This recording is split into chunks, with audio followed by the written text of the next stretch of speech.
It's the Wonkhe Show. We talk labour learning, the Duchess and decolonising, homes fit to study, and Indie NP on HE. It's all coming up. Having rented myself this week for the first time in decades, I felt the power of the landlord and the agent just to get me in, take quite a lot of money off me and face the music afterwards. And you find out about the hidden defects only once you've moved in and try to have a shower.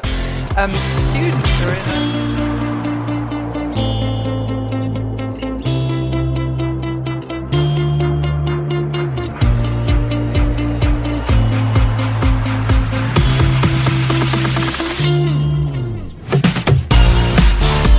Welcome to the Wonkhe Show, your direct way into higher education, policy, people and politics. I'm your host, Rachel Firth, and here to walk across the tundra of higher education policy.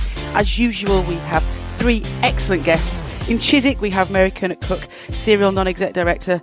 Mary, would you give us your highlight of the week, please? Okay, my highlight of the week was having a hot shower. I'm feeling the pain for students about rental accommodation. I've been moving house this week and have taken a rental for a couple of months. Moved in, no hot water or heating, kitchen cupboards rotting off their hinges, and a really scary live worm in the loo. So nice, and I'm not even at the student end of the market. In York, we have Pete Quinn, HE consultant and guest lecturer at Education University of Hong Kong. Pete, your highlight of the week, please. Well, it's been a while since I've been able to do reading at the local school, so I read with a few of the kids, and so that's kind of the highlight of my week. And then that continued as I popped into York City Centre, where the Viking Festival is taking place. So I queued up for my coffee in the morning with a number of Vikings in full regalia, axes, shields and all. So, interested. They all like lattes, by the way. Apparently that was a thing in Viking times. And in London, we have Wonkhe's Editor-in-Chief, Mark Leach. Mark, what is your moment of the week, please? I think it has to be watching the independent group kind of announce itself and those Labour MPs break away from Labour. For anyone who follows politics so closely, I mean, this is just a monumental moment in British politics. It could all come to nothing, but it could be the moment we'll look back on and say, kind of, this is the start of the big realignment that everyone's been talking about. So for a political junkie, this was an extraordinary sight. We start this week with the Labour Party showing a bit more of its education policies. So, Mark, what do you make of this? So we've had this kind of in two batches of last week. On Saturday, Angela Rayner, the Shadow Education Secretary, gave a speech to the UCU conference that they were running in London, and she set out a bit more of her thinking. So what we knew before was they're going to abolish tuition fees and bring back grants, and that was repeated again last week. But she fleshed out a little bit more, thinking about marketisation in particular. And gave quite a strong attack against RFS, which she blames for the competition in the sector.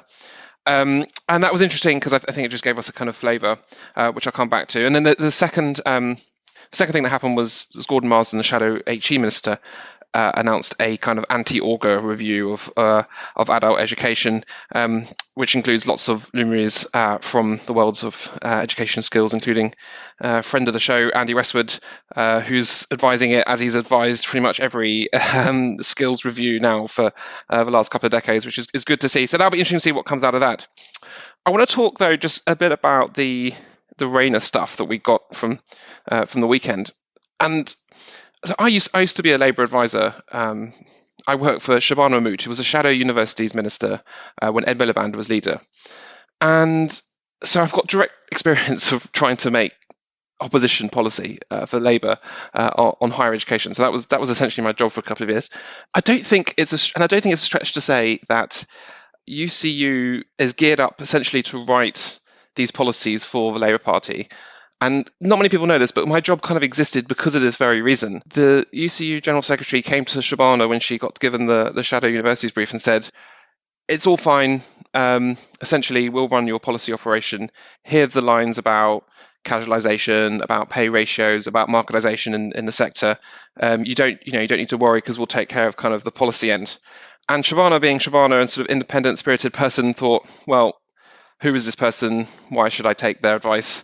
And certainly not going to kind of outsource my thinking to the trade union. So, and then pretty much at the same time, a notable vice chancellor came and pretty much offered the same thing.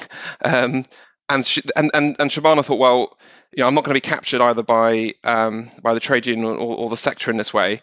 And so she started raising money to pay for the role, which was mine in the end, to advise her on policy. I don't think it should be underestimated just the fact that how little resources there are in opposition. Angela Rayner has some people that run her office that deal with constituents and whatnot, and the Central Party does provide for a bit of political support, but it's incredibly minimal, and they don't have a lot of expertise on hand.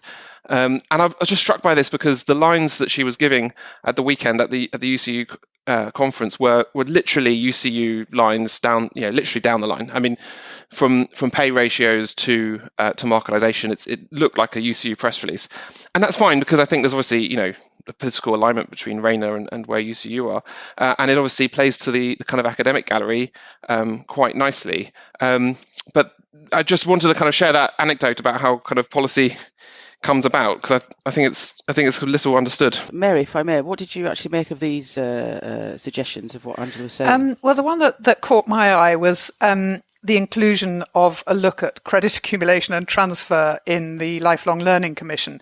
I think that one's a bit like PQA. It's one of those ideas that everyone knows makes huge sense, but somehow it's just never happened. I was actually involved in trying to implement a credit system in the National Qualifications Framework. That was, by the way, to implement Charles Clarke's Skills White Paper in, I think, 2003, probably before you were all born. And we did it, and in the teeth of opposition from awarding bodies. But it didn't really work. Didn't work for learners because there were no real incentives for providers to embrace it. And in fact, it was killed off by Ofqual a couple of years ago. I think in higher education, it's even harder, because despite the FHEQ and the QAA and everything, the perception and perhaps even the reality is that credits from one university, think Russell Group, are worth more than credits from another, think post-92s. But, the real problem here is that part-time and mature learners, almost by definition, they're messy learners, and they need to be able to hop on and hop off. Their lives change, they have children, they move jobs, they move house, etc. So I say good luck to Andy and the Commission. If they can crack credit accumulation and transfer, maybe they should start on PQA next. Yeah, one of my first roles in the sector was back in the time you described, Mary, where I was involved in receiving credit from particular students coming into Oxford and wanting to APEL it or bring it in so that then they could build on it. And often they would go off to the Open University or to other modular institutions and do that. So it did have a positive impact that I saw on a number of people, but quite agree, it's a real shame that it never took off. And not in any scale at all. No, it was very niche. Yeah. It's one of the hardy perennials, and I mean it's kind of a gift really when you're in opposition, because on the face of it doesn't cost anything. It also kind of speaks against the marketisation agenda, which is part of this, and also there's the kind of lifelong learning angle. But whether or not you want to turn it into an actionable policy depends on your attitude to policy making in HE and the autonomy of universities. It would be a really interesting but direct challenge to university autonomy to implement a full proper credit transfer system. And that's kind of the thing that always goes unsaid. Okie dokie, let's see who's been blogging for us this week.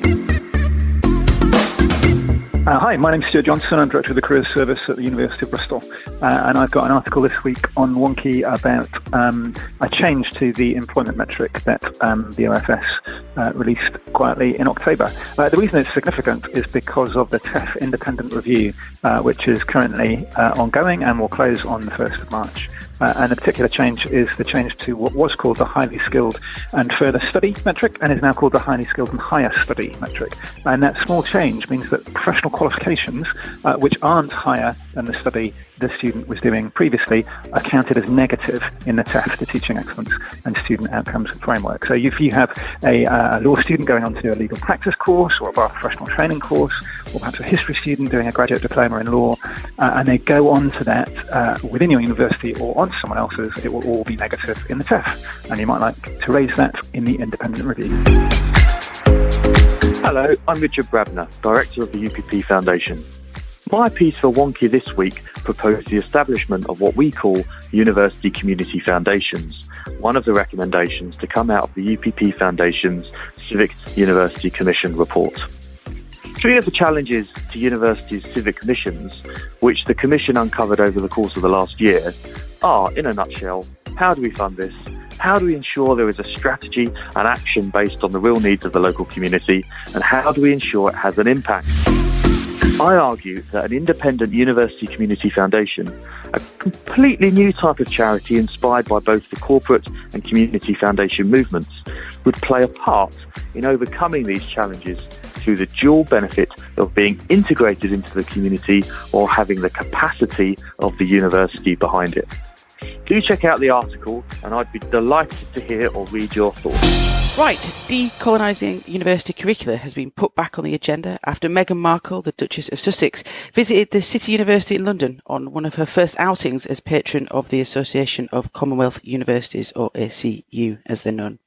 Commenting on the diversity within the curriculum, she said, just open up that conversation so we are talking about it as opposed to continuing with that daily rote. Sometimes the approach can be really antiquated and it needs an update. So Mary, what was your take on this?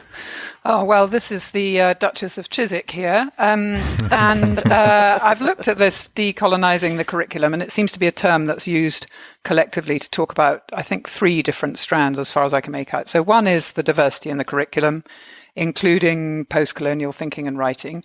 The second is about the diversity or otherwise of the professoriate and other academics in universities. And the third is about the attainment gap for BME students. And these, of course, are interconnected issues, but I think my starter would be that it would be great if we could find a better headline term. And I think it's really just about diversity and equality in all these areas. So the Duchess of Sussex was OMGing about the lack of diversity in academic staff, quite rightly. A year or two ago, Cambridge students' request to diversify the writers and thinkers for their English curriculum actually met with a very sympathetic response from academics, only to be taken up in the right-wing press as a campaign to banish dead white men. And I just wonder how far Cambridge have got with decolonising the English curriculum. It's one of the problems in this country is how painfully slow the process of changing the curriculum on any course in any university is. It's maybe why we have so many courses that employers say are out of date with current knowledge, but that's for another day. Then we had Professor Doug Stokes from Exeter writing in The Spectator. I don't know if any of you read it. So he bets that what he calls this navel gazing is not happening in China or Russia to critique the sins of Eastern European colonization or China's imperialism in large parts of Africa.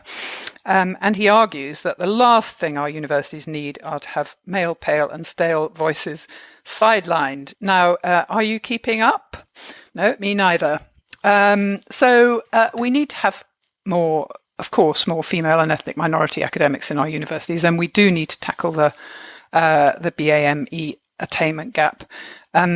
I think we need more black female ethnic minority thinkers underpinning the curriculum in HE. Actually, elsewhere too, I took a look at the English literature GCSE curriculum. And in the modern text choices, they've only got 2 writers out of 11 who are female and only 1 from a BME background. And even the choices for the 19th century novel list did better than that with 3 women out of choice of 7 authors.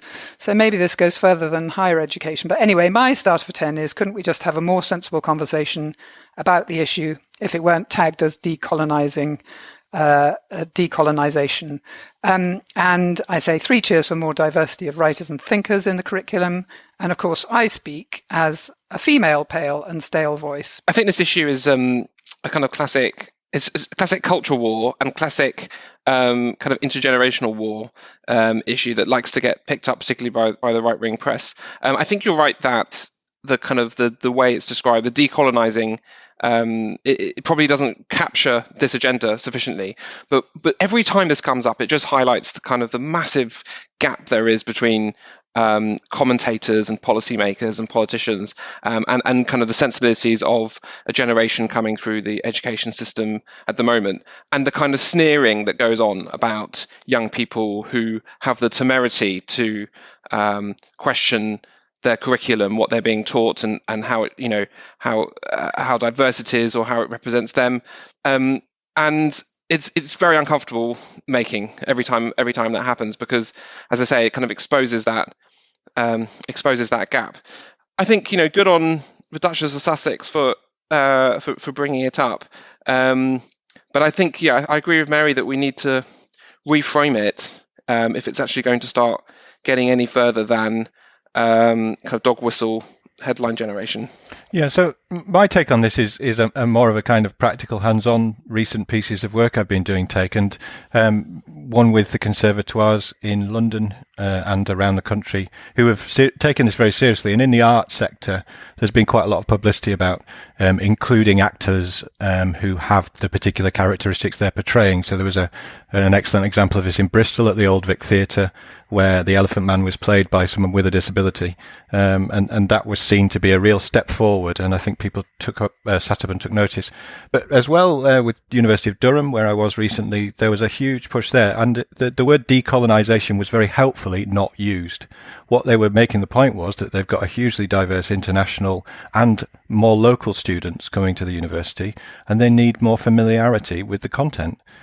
So they were making some real steps forward in just discussing it. So yes, it gets taken up by our friends in the right wing press, chuntering on and then getting back to their kind of way of life. But and in terms of whether it's been discussed in China and Japan, I mean, certainly the work I've been doing over in Hong Kong, there's been quite a lot of concern that some of the historical context of teaching in Hong Kong schools, for example, is being overtaken by the wider China element, and there's elements of the Japanese history there which is being missed off the curriculum. So I think there may be some concerns over that, but I think it's again a case of the younger people coming through and a more diverse student body coming through who are quite rightly pointing out there's no one like me in this curriculum, how can I study it? And I don't think that's an unfair comment at all. I should also point out that Angela Rayner, in her comments earlier this week that we were talking about, she associated herself with this agenda and said that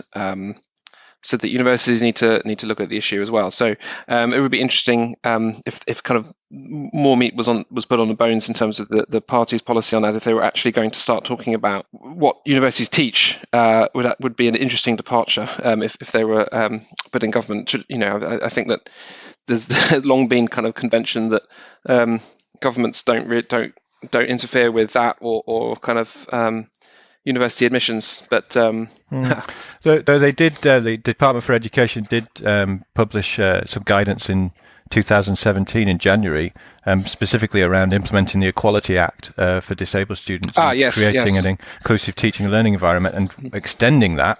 You could quite easily see why you might want to diversify the curriculum, diversify assessment. So I'm not disagreeing with you there, Mark. I'm just making the point that it's already in the system for this work to happen. And it has to be done authentically as well. So if you are tokenistic about this, then it's clearly not going to work, because I think students and learners and academics want to teach things that they feel something about, rather than that they're being forced to, or feel that they need to kind of pander to some political correctness gone mad kind of thing. But I don't think it is that. I think it's just a sensible evolution of the curriculum. There's very few that can stay still and continue to be relevant. Now, every week this season on the podcast, we are delving deep into the sector's past to uncover stories of how things were and how things came to be. With Nottingham Trent's academic registrar Mike Ratcliffe, here is part 7 of the hidden history of HE. If you were to pitch up at an English university in the middle of the 19th century and asked to see the research facilities, you would be very disappointed, because there were none. Firstly, the universities were mostly concerned with non-experimental sciences, so you wouldn't be shown to any great laboratories. There were some laboratories the students were allowed to do things in, but original research was not, even in the humanities, something that they thought was important. So much so that if you go to the work of Cardinal Newman, his very important lectures on the idea of the university, he's quite dismissive of the idea of generating new knowledge.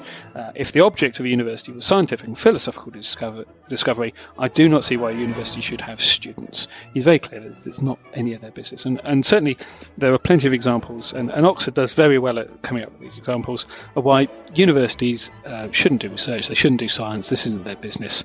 Discovery of knowledge is nothing much to do with them. So one of the great reformers of the University of Oxford is the Master of Balliol, Benjamin Jowett, and he has a great idea that he reforms all sorts of things at university. He's hated by some conservatives, but one of the things he's very clear on is that research is is not the kind of thing that his university should be doing, because it threatened the whole tutorial and examination system, which was making Oxford into the highest of high school for boys. So for him, it was a really bad thing, and he came up with this idea, someone talking to him, research, the master exclaimed, research, he said, a mere excuse for idleness. It has never achieved and will never achieve results of the slightest value. So this is the head of Balliol, very clear that this is not something that should happen. Clearly, there's an ongoing movement. There's what you get is this interaction between the new universities, places like Manchester, who start to borrow the apparatus of the research university, which is developed in the US and developed from Germany, and they work out that actually useful knowledge is useful to the locale, but actually is generating new things. So they both do what we might think of as applied, but also basic research. So you start to get a development. Cambridge sets up the Cavendish Laboratory in 1874 and gets an extraordinary range of people who come. Nobel Prizes developed very quickly. The fundamentals of the universe are understood by people at Cambridge. This idea that we should advance knowledge is now seen as something that we should get on to do. There's an association with Lord Kelvin, who's at Glasgow University for an extraordinary amount of time, but this is a man who perfects underwater cables, who does temperature, who does all sorts of things, polyglot of thinking about what a university should be doing, discovering things. But in other places, this is still seen as definitely a bad idea, and it only really finally gets cemented after the First World War, when the useful knowledge that universities have contributed towards the war is actually seen by both government and by society as something that is worth reflecting. And it certainly wins the argument finally in Oxford that university research is the kind of thing that they should be doing, and they start to set up the major facilities that they have, and it really kicks on from there.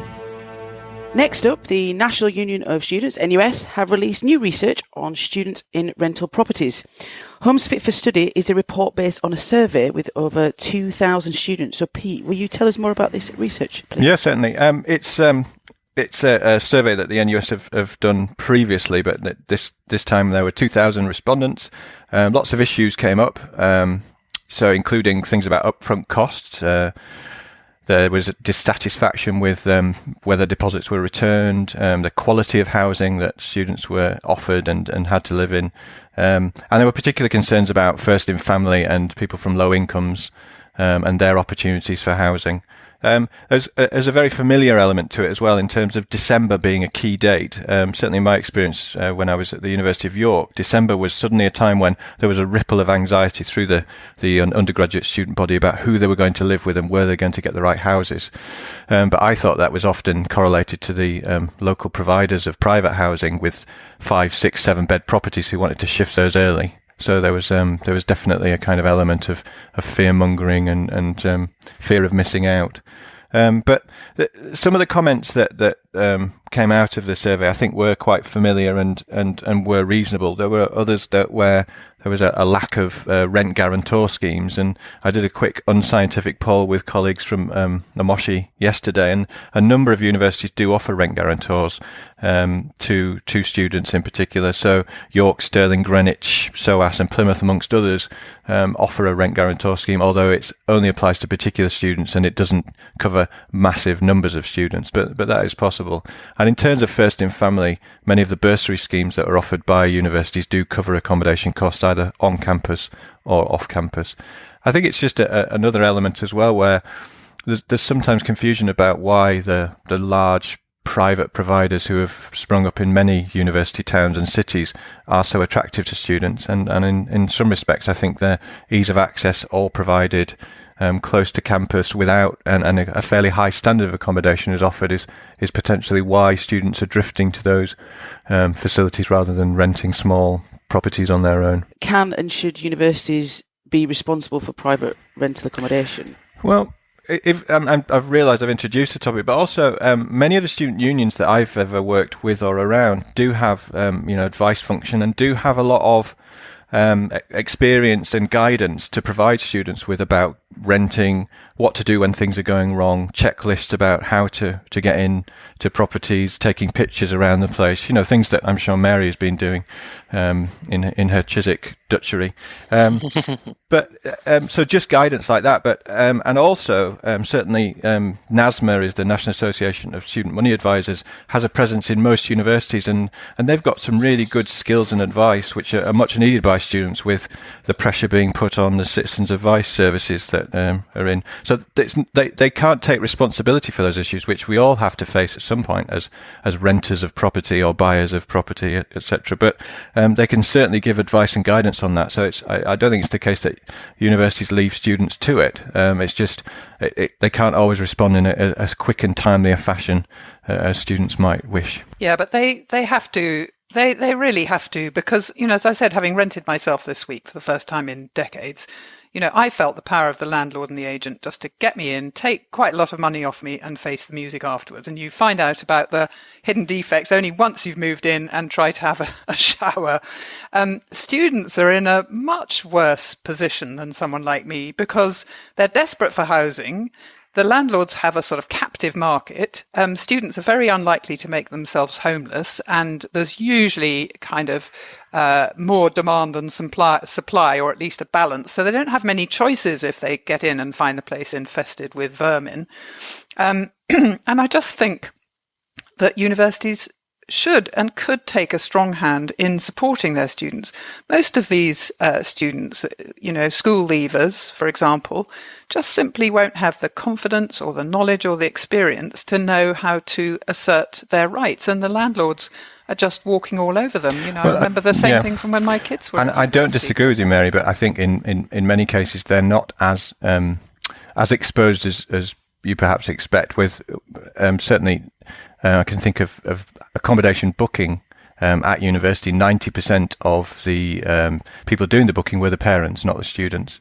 So the parents are often involved and maybe at a distance, but aren't always doing it on their own. But there are some good support services in universities, and many universities still provide accommodation through halls or through joint ventures with the other providers. So I think it's less of an issue than it perhaps once was. But I don't. But you can bet that the 10% whose parents don't help with signing the contracts are people who are very from disadvantaged backgrounds or estranged students, the ones who most need help and are most likely to be exploited. Absolutely. And I think it has to go beyond just providing advice. I don't think universities can wash their hands if they're not able to of the issue. If they're not able to provide accommodation for people that need it, and they've got really sharky landlords in a local area exploiting students with incredibly tough terms, poor standards of accommodation, and high prices, and then the students are expected to come and learn and have a good student experience, and we're kind of told that that kind of never the twain shall meet. That's up to students to kind of learn how to navigate the difficult waters of rental accommodation, and we'll provide advice about how you can lodge complaints. It doesn't seem enough. It does go beyond that, Mark. A number of places that I've either worked with or for, they deliver workshops that do contract checking. So once you've got your property, you can bring your contract in, get it checked by one of the kind of NASMA advisors in the university. They also help in disputes over tenancies.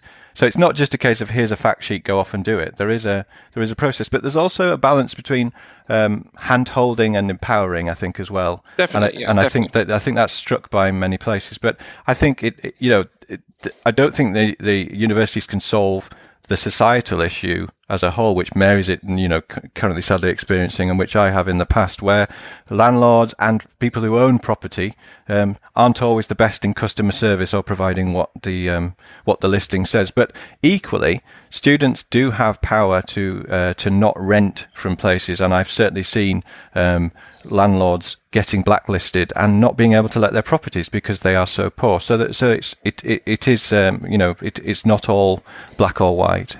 And presumably the council or whoever inspects for smoke alarms and carbon monoxide and those kind of safety issues are strapped for cash to really do all those inspections. But it's a real pity for students, I think. I think the other angle here is the Auger review.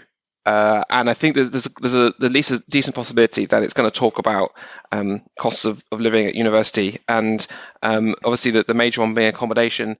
And it would be interesting to see if that review proposes more either universities taking on a greater responsibility or some kind of state-led intervention in overall cost control, perhaps linked to maintenance of some description. So that's the other unknown. Mark, do you not think that's going to be more about the sort of hidden inflation in universities' own accommodation rents, the sort of, what it costs to be in halls rather than about private landlords? It could be, but the two, you can't really separate out the two, because if That's true. If there's an intervention in the university controlled market, then that's going to have a real impact on the private sector.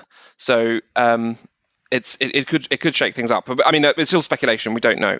But if you look at the last few years in many towns and cities that have universities in, you've seen huge developments going up for primarily the student market, but many of those have also transferred into providing initial homes for recent graduates as well. So I think we're seeing a shift away from the days when you could just rent out your house and have it high occupancy and profit from it. I think there's a lot of competition and there's money to be made, clearly, because that's why the people behind these companies are investing in prime spots close to campus where people can live together.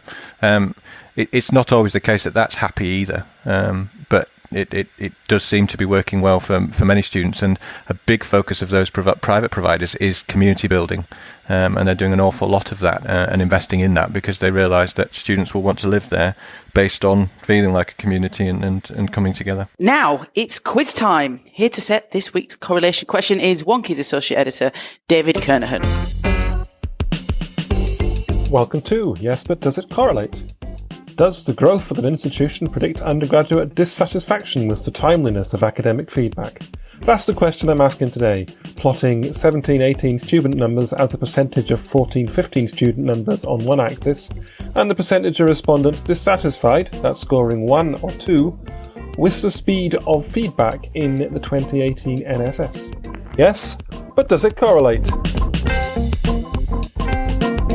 I think the intuitive answer would be yes, because an expansion of student numbers could lead to a decline in student-staff ratios or any of the factors that might make it take longer for academics to provide feedback to students. So I'm going to go yes, negatively. I'd like to think no, and that would be because I think universities are beginning to get a handle on feedback as a critical issue. But another view would be, could the timeliness of feedback get any worse? So my heart says yes and my head says no, as an amalgam of both previous commentators, because I think you'd assume that from rapid expansion, but I also think there's been a huge emphasis on feedback, particularly as that's a key factor in NSS and some of the other metrics. So I know that that's one of the areas that many universities work really hard upon. And the answer is no, not at all. There appears to be no relationship at all between how many more students are at a provider and how happy they are with feedback on assignments. That startled me too. I'd thought there'd be a correlation as well, but R squared is a dramatically bad 0.0003, so I guess not.